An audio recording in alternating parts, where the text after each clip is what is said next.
fue discípulo de Leonardo Polo, además dirigió su tesis. Entonces, es muy conocedor de Leonardo Polo. Después es profesor titular de Filosofía en el Departamento de Filosofía de la Universidad de Navarra, subdirector de la revista Estudia Poliana. Actualmente dirige el Instituto Cultura y Sociedad de la Universidad de Navarra y el proyecto interdisciplinar Biología y Subjetividad en la Filosofía y en las Neurociencias Contemporáneas. El pensamiento de Polo ha sido decisivo en su formación e inspira gran parte de sus planteamientos filosóficos. Sobre este autor ha publicado diversos estudios y ha editado algunas de sus obras. Él nos va a hablar sobre persona, cultura, sociedad, la antropología social. Muchas gracias. Muchas gracias por la presentación y bueno, pues vamos a comenzar, vamos a ir comenzando este curso que es muy comprimido, tenemos 8 horas para hablar de muchos temas y por lo tanto también el curso responderá a su título, porque una introducción filosófica a la antropología social, así que vamos a hacer una introducción. Lo que espero es que la introducción sea suficientemente completa y que aparezcan los conceptos fundamentales y que sirva realmente para orientarse en este campo del saber de un modo filosófico. Esta es la idea. Yo lo primero que no sé cómo podríamos organizar el tiempo. Está previsto que haya 1 o 2 descansos. Dos descansos. Por lo tanto, quizá podríamos, el primer descanso sería sobre las 5, entiendo. Son 5:15 y 6:45 los descansos, más o menos. Vale, 5:15, 6:45. Pues esto es un asunto interesante para poder organizar mejor el...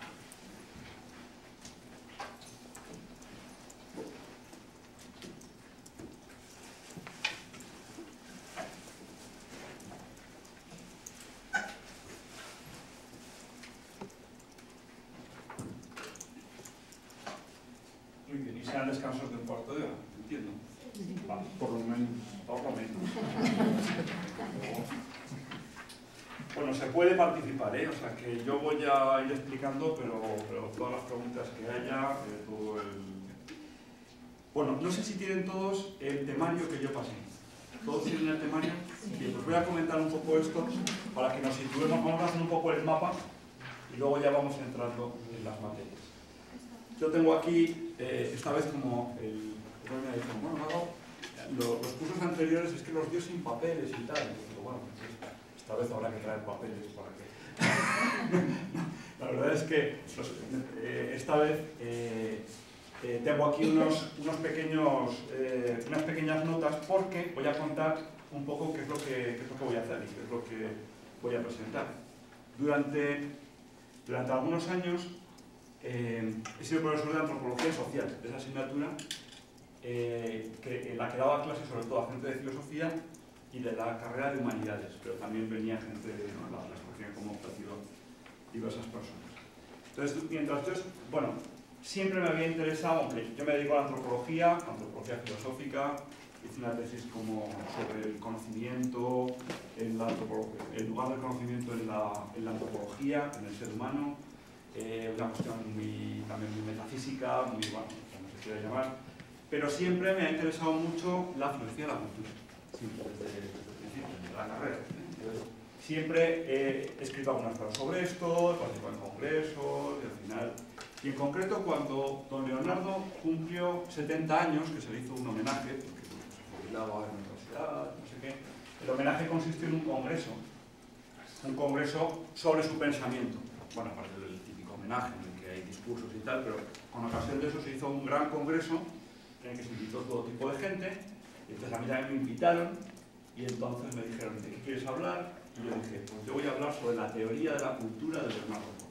Y entonces, pues di una conferencia sobre esto, que luego se publicó, y que, aunque aquí no hay bibliografía, en estos papeles, yo lo recomiendo como bibliografía porque ahí hay algunas de las ideas que yo voy a comentar.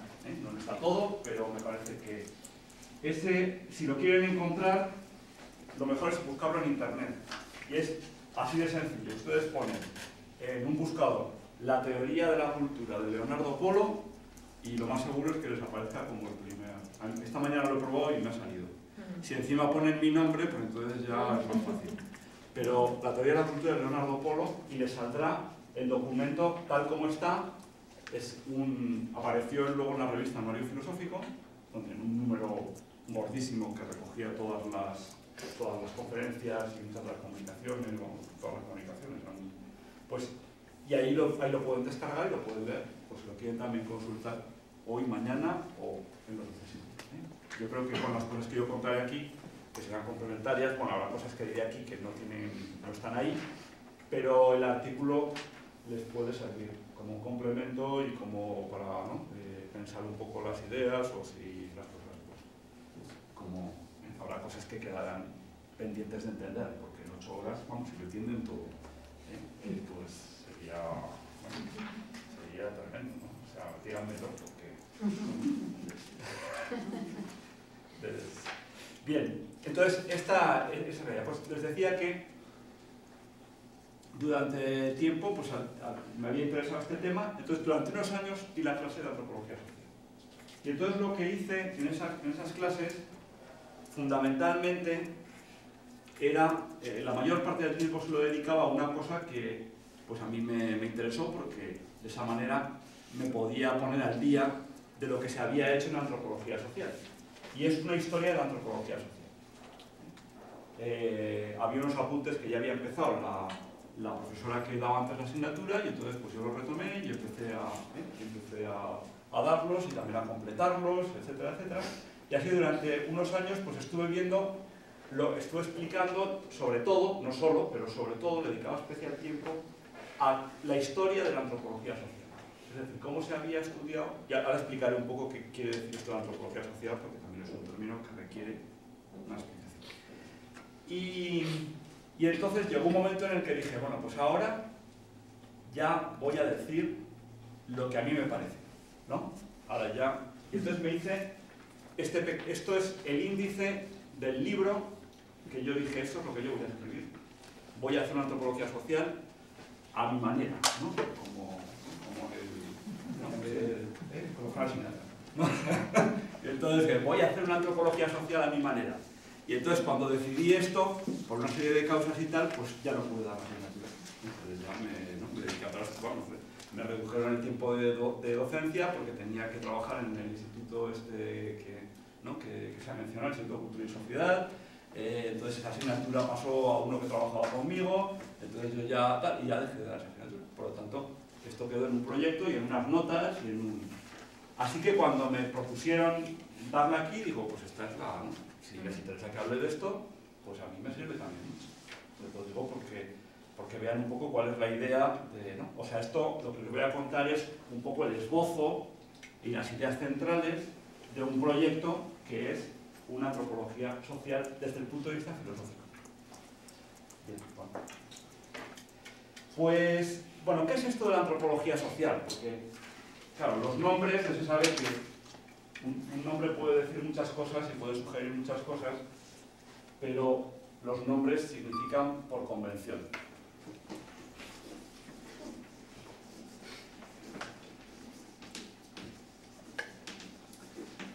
Según el nombre, una antropología social se entiende que es un estudio del hombre, pero centrado en la dimensión social.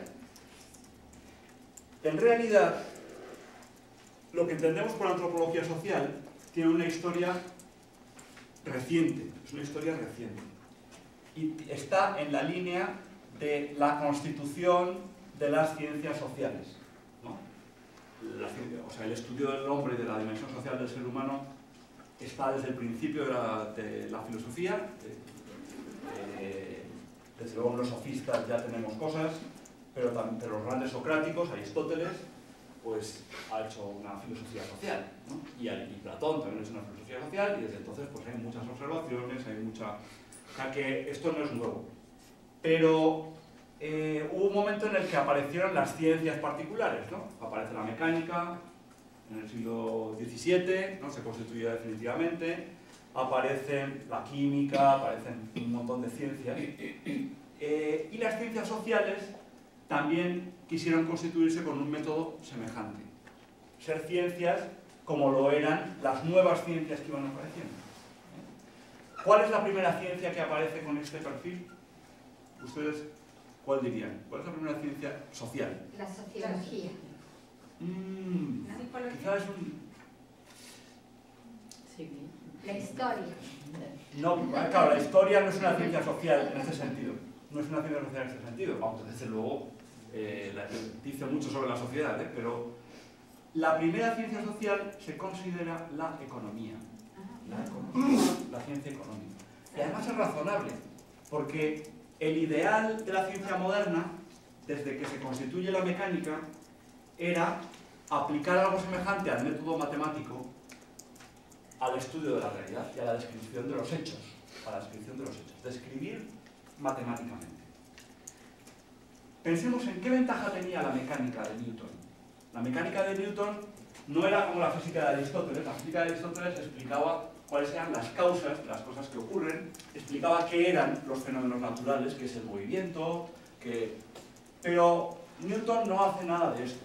Newton es la culminación de un proceso, tampoco sé que Newton es el que acaba ese proceso, pero Galileo ya había formulado gran parte de las cosas que... ¿no? Y Galileo era heredero de una tradición que se remonta hasta el siglo XIII, ¿no? Y los calculadores de Oxford y otras gentes que estaban ya buscando cómo matematizar el movimiento. Bueno, pues al final lo que nos encontramos cuando aparece la mecánica no es una descripción de los fenómenos naturales o una comprensión de la naturaleza, sino una enunciación de las leyes que rigen determinados fenómenos, ¿no? Lo que propone Newton es, por ejemplo, si hablamos de la gravitación, ¿no? ¿Cómo entender los movimientos de los planetas y de los...?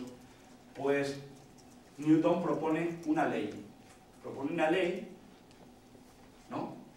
Dice, la gravedad, ¿no? Pues es directamente proporcional, es una fuerza.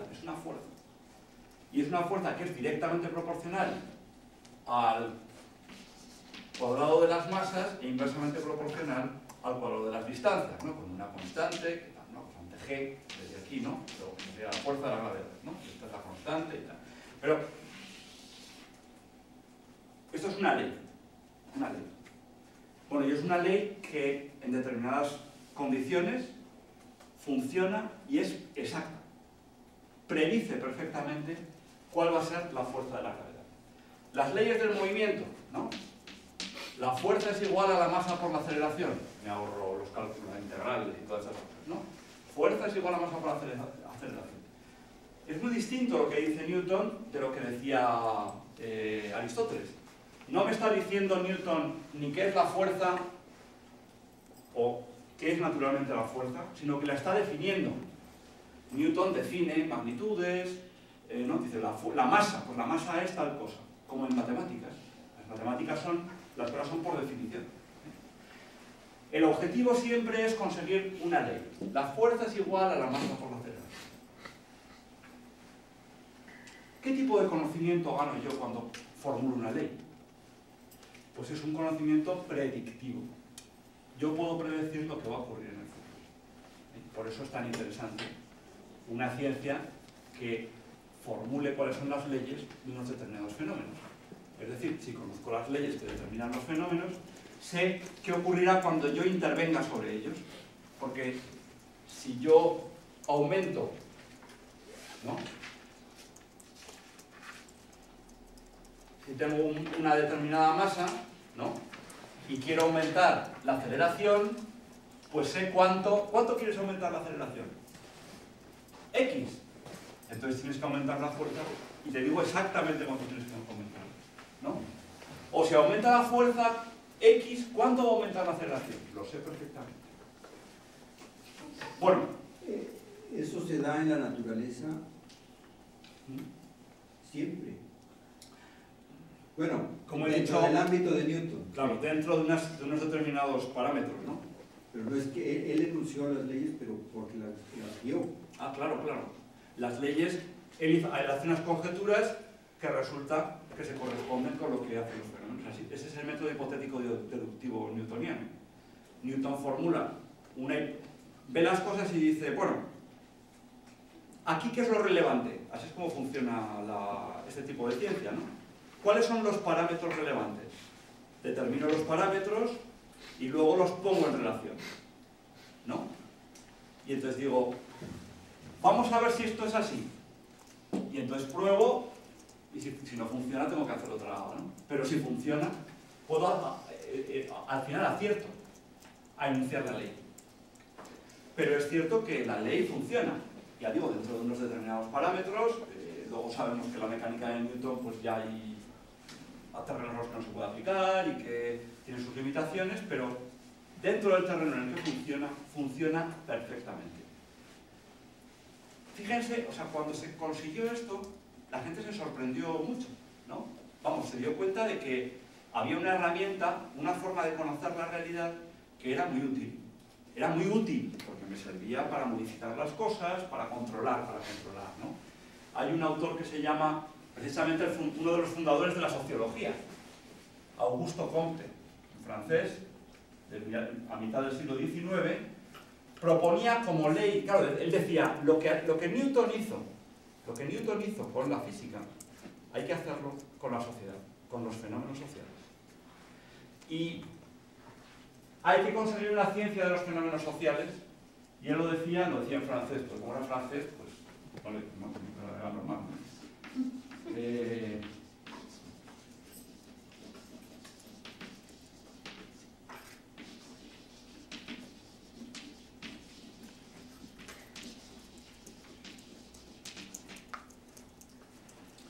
Saber para prever, prever para poder, ¿no?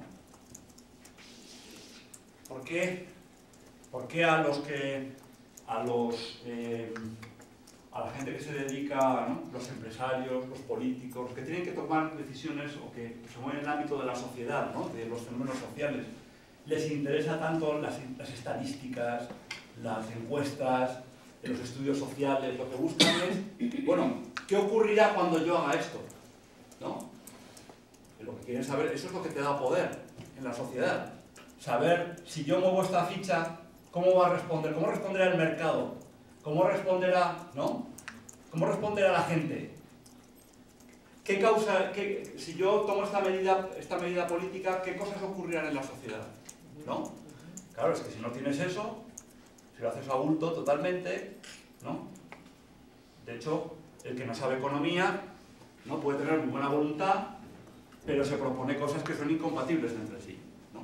Desde pues ahora, ¿no? Yo qué sé, ¿no? Sí, lo que sea, ¿no? O sea, hay leyes en la economía, Lo que está ahí en el círculo es poder. Poder. Savoir pour prévoir, prévoir pour pouvoir. Poder, ¿no? Saber para prever, prever para poder. Bueno, pues bien, ya digo, ¿no? Entonces, las primeras leyes que se descubren, que afectan a lo social, la primera ciencia que se formula sobre los fenómenos sociales, es la más sencilla, la economía. Porque lo más fácil de medir, ¿no? El dinero, la mercancía, la tal, ¿no? Y sobre eso se pueden hacer leyes. Las leyes del mercado, por ejemplo, pues se sabe, ¿no? Se puede decir que son como leyes. ¿Qué ocurre si devaluas la moneda? ¿No? Bueno, pues hay cosas que... ¿no? ¿Qué pasa con los precios? Si tú tomas determinada medida, ¿no? Si aumenta la cantidad de... ¿no? Si aumenta la oferta, entonces ¿qué pasa con los precios? Pues pasa, es que pasa, ¿no? En condiciones, claro, como siempre, ¿no?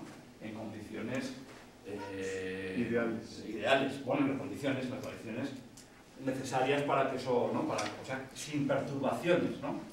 Si no ocurre, entonces dices, ahí va, ¿qué está pasando? ¿Por qué no están, no? Aumenta la oferta, y sin embargo, pues ¿qué pasa con los precios, no? ¿Qué pasa cuando aumenta la oferta? ¿Qué pasa con los precios?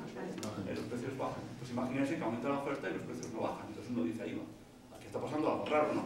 Y normalmente busca y lo encuentra, ¿no? ¿Qué es lo que está pasando? Bueno, pues vean que esta es una forma de entender el conocimiento de lo social, que es la que ha ido guiando poco a poco los distintos, o sea, la constitución de ciencias sociales. Comenzó la economía y luego se buscó una que fuera un poco más global, porque la economía es claro que es solo un aspecto de la realidad social. Vamos a hacer una que intente entender la sociedad o sea, al completo. Y entonces se formula la sociología. Bien. Pero, al mismo tiempo que se estaba intentando formular la sociología se hacía teniendo en cuenta lo que ocurría en las sociedades occidentales, ¿no? Como la economía. Pero esto está ocurriendo en el siglo XIX. ¿Y el siglo XIX por qué se caracteriza en Occidente? En Europa. Es la época del colonialismo, ¿no? O sea, los europeos tenían, tenían colonias en todo el mundo. Y a veces en países que antes no conocían mucho, ¿no? Por ejemplo, se está conociendo África, se está conociendo Asia, porque también hay colonias, porque también, ¿no? Hay un contacto con nuevos, por ejemplo, uno de los lugares más fértiles para estas nuevas experiencias acerca de sociedades distintas son, ya digo, África, pero por ejemplo, lo que ahora es Indonesia. Bueno, y es uno de los sitios donde más culturas distintas hay, ¿no? Entonces, o sea, las islas del Pacífico. Cada isla, ya se sabe que las islas, ¿no? La gente vive en islas, ¿no? Como decimos, o sea, la gente que vive en islas tiende a ser un poco especial, ¿no? Entonces, pues, ¿por qué no sé? Entonces, claro, si en el Pacífico hay tantas islas, pues efectivamente te encuentras muchas cosas muy particulares, ¿no? Pues así, eso es lo que se están encontrando los europeos en ese momento. Y entonces, claro, siempre cuando ves sociedades distintas, pues te planteas, ¿no? Dice, ahí va, y esto voy a intentar entenderlo, ¿no? Puede caber una... No, estos son salvajes, ¿no? Estos son salvajes. Por lo tanto, porque nosotros somos los que hacemos las cosas bien. Nosotros somos los que sabemos comer, nosotros somos los que sabemos vestirnos, nosotros somos los que sabemos tratar a la gente. Y entonces, estos son salvajes. Pero claro, luego cuando los tratas un poco más te das cuenta de que no son tan salvajes y que tienen su, ¿no? Que tienen su ciencia, ¿no? Y dices, bueno, entonces, y vamos a intentar comprenderlos. Y entonces aparece el esfuerzo por describir las sociedades distintas de la sociedad occidental. Y así aparece y se constituye, después de un largo proceso, se constituye como ciencia académicamente aceptada a finales del siglo XIX una disciplina que en Europa se llamó etnología y en Estados Unidos se llamó antropología cultural.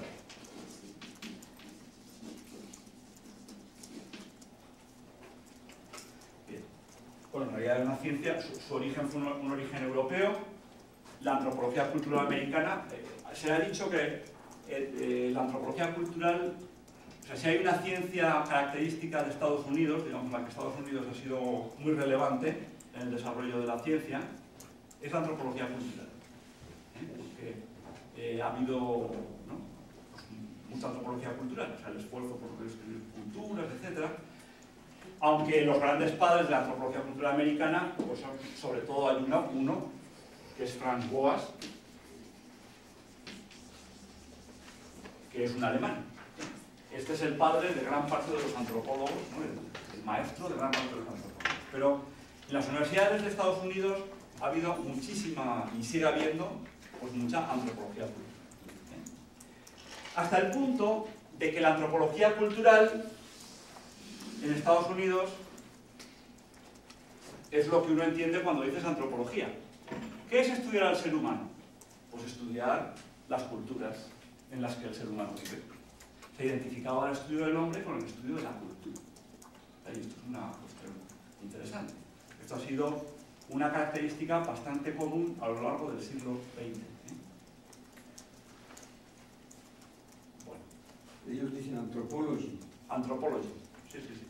Cuando tú dices, por ejemplo, cuando yo me dedico a la antropología filosófica, y hay gente en Estados Unidos que se dedica a antropología filosófica, pero son muy pocos. Vamos, no, digo. ¿No la llaman así? Sí, ellos sí la llaman así. Pero allí, cuando dicen antropología filosófica, los que saben piensan en algo europeo. La antropología filosófica es una cosa más bien europea. Mientras que cuando dices antropología, se suele pensar por defecto que es antropología cultural.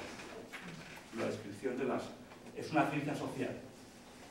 Es una ciencia social que, por lo que he dicho, se ve que es como una especie, es un poco alternativa respecto de la sociología, ¿no? Porque mientras que la sociología es una ciencia que formula modelos, busca predicciones, la antropología cultural es una ciencia más descriptiva. Y como se ha dicho, en general, aunque en la antropología cultural hay de todo, muchas visiones, no voy a hacer aquí una historia de antropología cultural, pero nos interesa entender qué es la antropología, ¿no? La antropología social, además, que no es la antropología cultural, no es otro nombre, pero no se puede entender sin lo que les estoy diciendo. Entonces, decía, la antropología cultural es más bien una ciencia descriptiva que busca la comprensión, no la enunciación de leyes, no tanto la enunciación de leyes como la comprensión de lo distinto. Y aquí tenemos otro tipo de objetivo que se puede buscar con la ciencia, ¿no? Tú puedes intentar dominar, controlar, predecir, o puedes intentar comprender lo distinto. ¿Con qué objetivo? Uno dice, ¿para qué quieres comprender lo distinto? Dice, bueno, pues, primero porque es interesante comprender lo distinto, porque entonces sabes más, ¿no? Pero también por otra razón, porque cuando comprendes lo distinto, te entiendes mejor a ti mismo. Es lógico, ¿no? Esto es lo que a uno le pasa. La gente que viaja, ¿no? Bueno, hay gente, claro, uno puede viajar de muchas maneras, ¿no? Pero la gente que viaja, pues aprende porque ve cosas distintas y entonces reflexiona sobre por qué hace las cosas y tal, pues esto se puede hacer de otra manera y tal. Entonces, uno aprende. Por eso. Bueno, pues la antropología cultural era el proyecto sistemático de entender las distintas formas de vivir los hombres en sociedad, ¿no? Y se centraba, y por eso el nombre, en una noción, que es la noción de cultura, que es una de las nociones que nos va a ocupar durante este curso, que es esto de la cultura, ¿no? Bien, bueno, hasta aquí vamos, ¿no? Estoy diciendo cosas que también para son muy conocidas.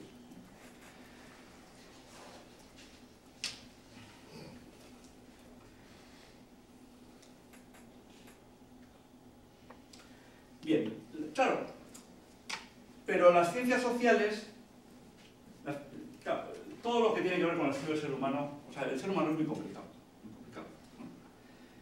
Así que ha habido bastantes intentos de constituir científicamente tanto la sociología como la antropología cultural. Es decir, buscar cuál es el método y el objetivo que te puedes proponer en esa disciplina. ¿Qué es lo que queremos? ¿A qué podemos aspirar desde el punto de vista del conocimiento? ¿Y cuáles son los métodos y herramientas adecuados para conseguirlo? Claro, la antropología cultural no sería una ciencia si los resultados que consigue pues, no fueran seguros, compartibles, ¿no? Explicables a otros, si no se creara una comunidad científica, ¿no? En torno a esos estudios. Si no simplemente, claro, esto es lo que... si no simplemente cuenta sus experiencias, esto es... Claro, a veces los relatos de viajes pueden ser una fuente para la antropología cultural, pero no siempre. Porque uno cuenta lo que le parecen las cosas que ve muchas veces, pero lo que le falta es el método para intentar entender bien. Dice, ¿qué es lo que te tienes que preguntar para entender a una sociedad? ¿No? ¿Por dónde tienes que empezar a buscar? ¿No? Si no, uno no se entera de nada, ¿no? Uno está en un sitio y dice, bueno, estos tipos son rarísimos, que están locos, ¿no? Dice, bueno, igual no están locos, pero no sé por qué, ¿no? Entonces, o uno describe cosas que, es curioso que hacen esto y hacen lo otro y tal, pero no tiene ningún sentido. Hay que buscar la coherencia, y eso es lo que intenta hacer la antropología cultural, entender la coherencia. Y al hacerlo, tiene que mojarse. Tiene que decir o tiene que tener un concepto de qué es la sociedad, de qué es una sociedad y por lo tanto también de qué es el ser humano en cuanto a ser social. Bien, así que tenemos como dos formas de aproximarse al estudio de las sociedades humanas. Por un lado, la forma que domina sobre todo en la sociología, que tiende a hacer modelos y a enunciar leyes. Por el otro lado, lo que llamamos antropología cultural, que sería la descripción de lo culturalmente extraño, o de las sociedades distintas. Las dos, sin embargo, claro, pues no existen puras, ¿no? Porque la sociología ha influido en la antropología cultural, y la antropología cultural en la sociología, y ha habido antropólogos culturales con una visión más como de sociólogo, y que dicen que la antropología cultural tiene que aspirar a formular leyes, otros que han rechazado esta, ¿no? Ahí está la discusión acerca de los métodos en la antropología cultural. Claro, la antropología cultural intenta constituirse como una ciencia independiente de la filosofía, pero es una ciencia que está constantemente planteándose el problema del método. Y por lo tanto, es una ciencia en la que pues, es muy afín con la filosofía. ¿Sería distinta desde el punto de vista de tu cultura? ¿El qué? ¿Qué sería distinto? Esa comparación. O sea, del estudio de otra cultura, sí. Pero, claro. ¿verdad? Claro. Entonces... Esto es. Bueno, este es el siguiente paso, porque el siguiente paso es, claro, nosotros nos ponemos a estudiar otras culturas, y así es como empieza la antropología cultural. Y al estudiar esas culturas también, claro, nos hacemos más conscientes de qué es lo que nos distingue. Convertimos nuestra cultura en un tipo de cultura, no en la cultura, o no es nuestra sociedad la sociedad, sino que es un tipo de sociedad, porque vemos que hay otros posibles. Por lo tanto, con ese estudio vamos aprendiendo cosas sobre nosotros mismos. Pero la antropología cultural primero empieza describiendo sociedades, y además lo hacía contrarreloj. Porque una cosa, los primeros antropólogos culturales que escriben tratados de antropología cultural y que tienen cátedras de antropología cultural a finales del siglo XIX, sobre todo en Estados Unidos, pero también etnólogos en Francia, en Alemania, etc., lo que intentan hacer es describir las culturas que quedan distintas de la occidental, porque están desapareciendo por el influjo de la cultura occidental, ¿no? Ellos estaban ya asistiendo a lo que llamamos el fenómeno de la mundialización o globalización, que no es de hace 2 años, sino que empezó ya hace bastante tiempo, ¿no? De hecho, la globalización en gran medida empieza en el siglo XVI, fundamentalmente, por muchas razones, ¿no? Pues cuando empieza a haber, ¿no? Pues la presencia también europea en todo el mundo, cuando se descubre América, cuando, ¿no? Entonces empieza a haber, el mundo cambia, ¿no? Y empieza a haber mucha más relación entre los... Pero es un proceso que ha ido poco a poco, y el siglo XIX va como un tiro, ese proceso. Entonces, ellos se ven de frente con pueblos muy extraños, entre comillas, ¿no? Diferentes, que merece la pena entender, porque nos daría un conocimiento sobre la historia y sobre la naturaleza humana, sobre el ser humano, pues muy interesante, y sobre qué es una sociedad, pero que están desapareciendo. Están desapareciendo, bueno, no simplemente porque se estén muriendo, porque los estén, sino porque, bueno, pues, o sea, evidentemente los seres humanos aprendemos, ¿no? Entonces, claro, si te viene alguien de otra cultura, pues modifica la tuya, ¿no? Porque tú aprendes cosas que antes no. A veces para mal, ¿no? Porque el otro influye, porque te quita las condiciones en las que tú habías aprendido a vivir, y entonces tienes problemas, y otras veces porque te da oportunidades que antes no tenías, y entonces las intentas integrar mejor o peor, porque no siempre se hace bien, ¿no? Entonces, entras en un proceso de crisis cultural, de cambio, y pues a cambiar de tu cultura, ¿no? Entonces, claro, el antropólogo cultural siempre tenía esa obsesión por encontrar las culturas puras, ¿no? Para intentar describir cosas que no estuvieran bajo el influjo de la cultura occidental. De hecho, el método, sobre todo a principios del siglo XX, en la segunda oleada de la antropología cultural, en este caso los protagonistas son más bien los ingleses de esa segunda oleada, pero aparece la idea del trabajo de campo. O sea, el antropólogo tiene que ser alguien que haga trabajo de campo. Y el trabajo de campo no es ir allí como un señorito y pues aquí viene el extranjero y entonces vamos a ver qué veo, ¿no? Dice, no, pues tienes que integrarte un poco, tienes que aprender la lengua, ¿no? Tienes que convivir con ellos hasta que ya no molestes y ellos hagan las cosas que hacen, ¿no? Y tú entiendas qué es lo que hacen y puedas participar, ¿no?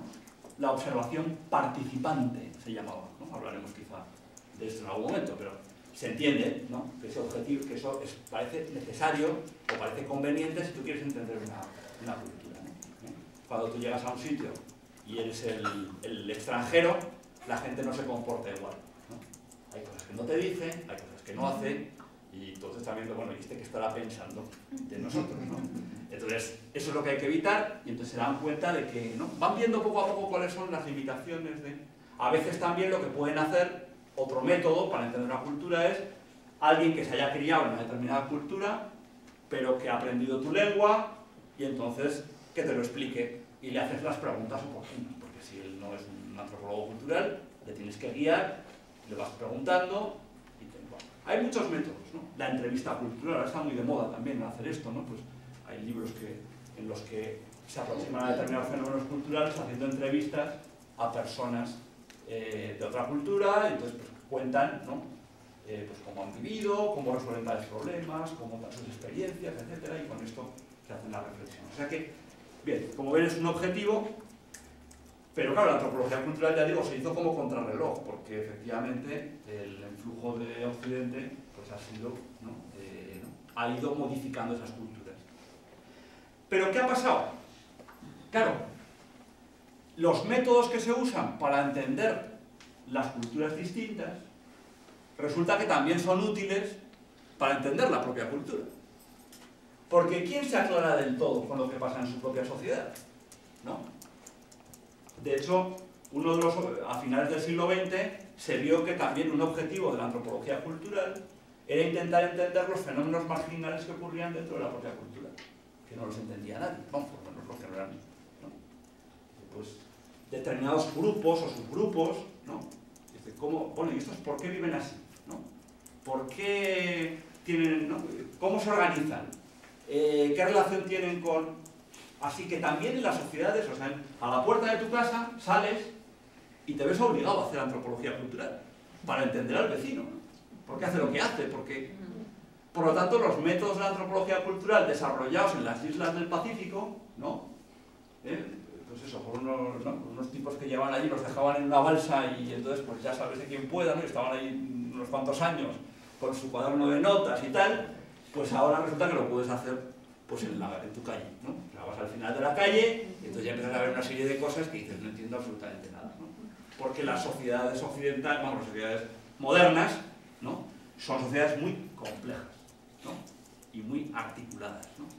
Y hay muchas cosas, muchas dimensiones, pero también hay muchas como bolsas de cosas que parecen opacas, ¿no?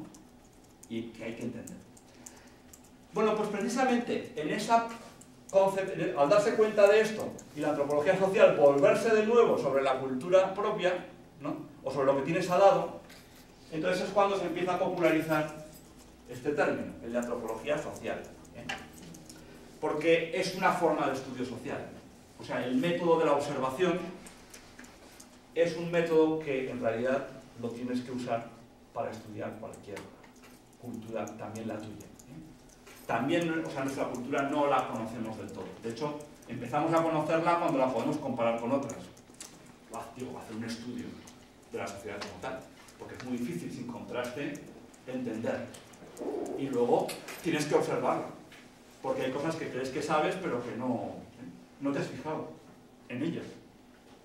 O hay cosas que simplemente presuponemos que ocurren, como nosotros no lo pensamos, que las cosas son así, que la gente hace esto. Por ejemplo, dice, ¿cómo se divierte la gente pues entre los 15 y los 18 años? ¿Cómo se divierte? Bueno, aquí entre los presentes no hay nadie de entre 15 y 18 años, y probablemente tendría que hacer un estudio de antropología cultural para ver qué es lo que hacen, ¿no? Estos muchachos, ¿no? Porque, bueno, pues efectivamente son distintos, ¿no? Por su edad, porque, no se divierten como nos divertíamos nosotros a los 15 o a los 16 años, entonces hay que pues hay que arbitrar métodos para ver qué es lo que hacen y por qué lo hacen y qué piensan, ¿no? Pero hay que preguntarles o hay que ver, y entonces ves cosas que te llaman la atención y entonces, bueno, entonces hay que hacer un estudio, ¿no? O sea que hay muchas cosas que tenemos a la puerta de casa. Por eso la antropología social pues sigue teniendo mucha importancia. Bien, ahora la onda posmoderna, digamos, de estos estudios, más bien habla, o sea, ha aparecido un campo nuevo, que es un campo muy híbrido y muy interdisciplinar, y a veces un poco ideológico, que es el de los estudios culturales.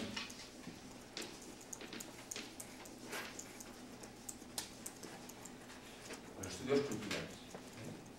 Entre los cuales, eso también, en las universidades americanas hay muchísimos estudios, o sea, departamentos, etcétera, de estudios culturales, donde, por ejemplo, en los últimos decenios han tenido mucha importancia los estudios feministas, ¿no? O sea, y eso era una de las, ¿no? Por eso digo que también en ese campo ha habido también pues algunas, ¿no? Pues a veces han sido más ideológicos, ¿no? O sea, de conseguir un determinado objetivo o de... Pero bueno, pues esto es, ¿no? Este es el campo, ¿no? Esto es el campo sobre el que vamos a reflexionar filosóficamente, como dice el título de, ¿no? Una introducción filosófica a la antropología social. Es decir, yo aquí lo que voy a entender como la antropología social, cada cual la hace a su manera, porque, ¿no? Hay muchas escuelas de antropología social, muchos modos de hacerla, entonces yo después de explicarla durante unos años me sentí legitimado a hacerla, pues eso, como Frank Sinatra, ¿no? O sea, a mi manera, ¿no? A mi manera, y ya está. Entonces, y es una manera más filosófica. Lo que vamos aquí a ver es decir, yo creo que para introducirse a la antropología social lo que más te introduce es intentar entender los conceptos que maneja e intentar formular las preguntas, ¿no? Cuando quieres entender la sociedad, ¿cuáles son las preguntas que te tienes que hacer? ¿Qué temas tienes que observar? Y lo que voy a hacer es una exploración, o sea, no voy a dar nada como definitivo, sino que simplemente voy a proponer ¿no? unos cuantos temas de discusión, voy a intentar explicar unos cuantos conceptos y luego también, pues, o sea, que digo, la interacción, ¿no? Si ustedes preguntan o si hacen, pues también esto permite que, ¿no? Que esto, ¿no? Pues que vayamos aclarando cosas, perfilando, yo también me doy cuenta de cuáles son las limitaciones que os explico, ¿eh? ¿Vale? Bueno, pues esto es la introducción. La primera introducción, porque ya van a ver que va a haber introducciones. Pero la primera introducción para que se vea qué es lo que vamos a hacer y para que se entienda el título, ¿no? ¿Y qué quiere decir esto de la antropología social?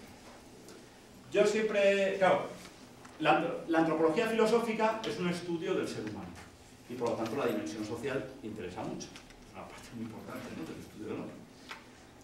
Cuando...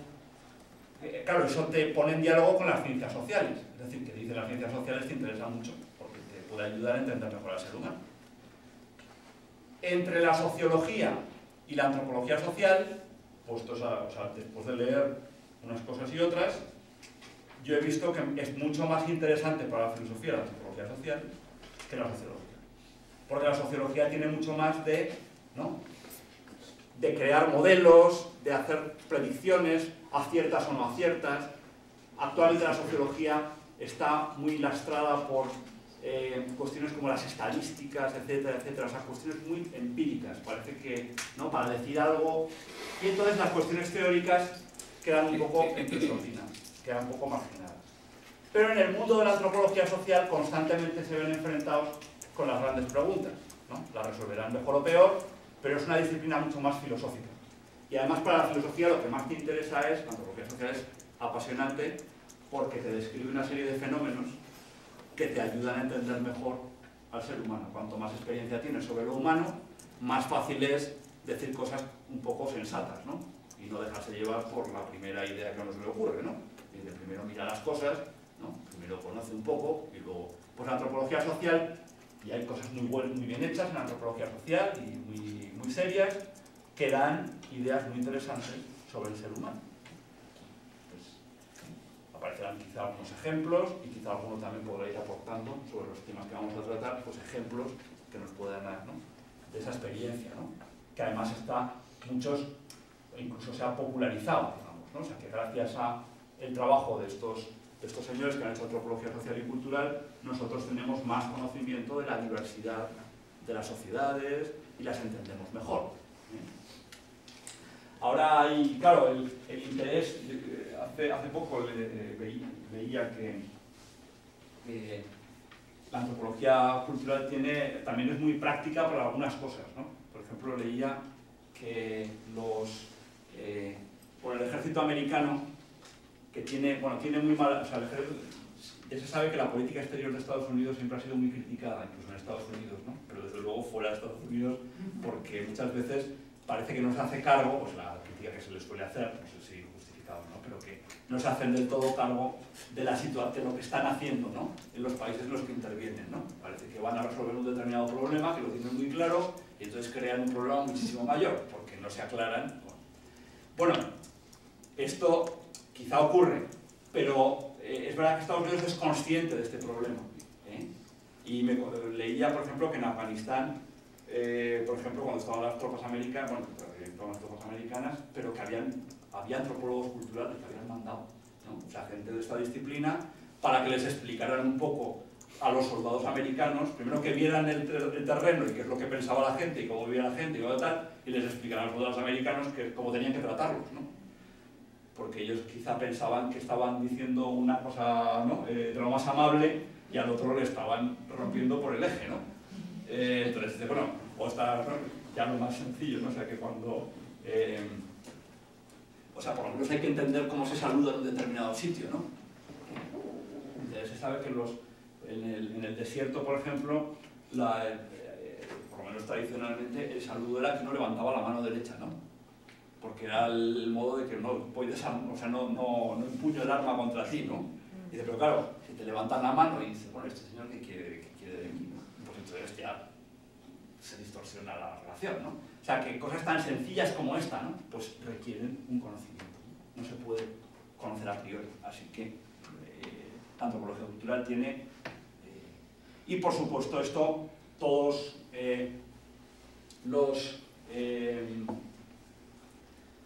yo pienso que incluso desde el punto de vista empresarial, ¿no? Los estudios de mercado, ¿no?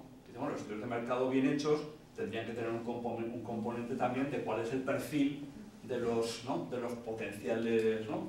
Destinatarios de los productos, de cómo, y de entender, y a veces se hace no sistemáticamente, pero tienes que saber cómo va a ser usado o cuáles son los intereses que tú quieres resolver, ¿no? Entonces tienes que conocer, bien.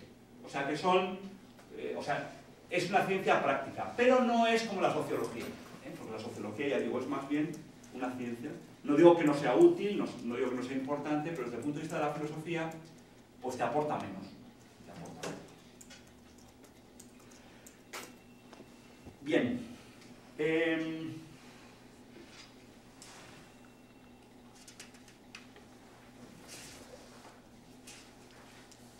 Yo iba a contar otra cosa. Efectivamente, yo he dicho el ejemplo de... Hay otro ejemplo clásico de esto que digo del interés de la antropología cultural, y cuando he hecho lo de Afganistán, iba a decir algo un poco más antiguo y también muy bien conocido, y que incluso es otra sugerencia de lectura por si les interesa, ¿no? Y les interesa entender esto de cómo es la antropología cultural. Hay uno de los tratados o de los libros de antropología cultural clásicos de una escuela americana que se llama la Escuela Cultura y Personalidad, una discípula de Franz Boas, en este caso, que es Ruth Benedict. Ruth Benedict escribió un libro sobre Japón que se llama, el libro, tal como fue publicado, se titulaba El crisantemo y la espada. Pues la historia de ese libro es muy interesante también para entender la utilidad y el sentido de la antropología cultural. Ruth Benedict era una antropóloga cultural, ya digo, discípula de Franz Boas, que era tuvo tanto influjo porque Boas era un hombre muy riguroso y muy metódico. Por ejemplo, todas las culturas indias, el estudio de las culturas indias de Norteamérica, toda Norteamérica, él es uno de los padres de este estudio, desde Canadá hasta Centroamérica, ¿no? Y lo hizo sistemáticamente y formó a mucha gente para que fueran describiendo, etcétera, etcétera, etcétera. O sea que así es como se formaron los primeros antropólogos americanos, ¿no? Estudiando las culturas que quedaban en Norteamérica. Bueno, pues Ruth Benedict ya es de la siguiente generación y ella, el gobierno americano le encargó un estudio por un asunto que les interesaba mucho. Y es que, bueno, de repente Japón declaró la guerra, ¿no? Ustedes recuerdan esto, ¿no? Pearl Harbor y tal, no sé qué. Y entonces empezó a haber conflicto y a haber contacto con los japoneses. Y al poco tiempo el ejército americano se dio cuenta de que no entendían en absoluto a los japoneses. Hacían una serie de cosas que eran muy extrañas, ¿no? O sea, ellos esperaban que se comportaran de un determinado modo y sin embargo se comportaban de un modo totalmente. Así que llegaron a la convicción de que no entendían a los japoneses y de que tendrían que conocer su cultura.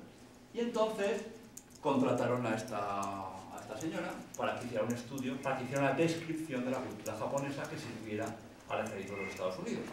También pensando, dice, bueno, y además que si ganamos la guerra, cosa que en principio querían, ¿no? O sea, tenían interés de ganar la guerra, dice, y llegamos a Japón, ¿y qué hacemos con ellos? ¿No? Porque llegas allí y entonces ¿ahora qué haces? Bueno, pues Ruth Benedict hizo ese estudio, con una limitación muy importante, y es que había empezado la guerra, o sea que no se pudo ir a Japón allí a describir y tal, ¿no? Sino que usó pues, libros que se habían escrito e informadores japoneses, o gente de origen japonés que estaban en Estados Unidos, o los que le preguntaban, etc. Bueno, el caso es que con la información que consiguió reunir, pues escribió un estudio, este estudio que luego se publicó, ya digo, como El crisantemo y la espada, que es una descripción de la cultura japonesa. Y es interesante, es un libro además ameno de leer, no, dentro de que es una descripción, pero es un libro muy ameno de leer y que sirve para entender qué es esto de la antropología cultural, ¿no? Y que da una descripción que es clásica incluso en Japón. Es muy matizable, porque tiene algunas cosas que se pueden discutir o que su visión, pero hasta en Japón ha sido es un libro que se ha vendido muchísimo. En Estados Unidos han hecho millones de copias, pero en Japón, pues muchísimas más, ¿no? O sea que es como un clásico la descripción ¿no? Y de cómo ven desde fuera al Japón, ¿no? Una cosa con los japoneses, porque les sorprendió mucho, ¿no? Cómo los veían los de fuera, ¿no? Y así de raro.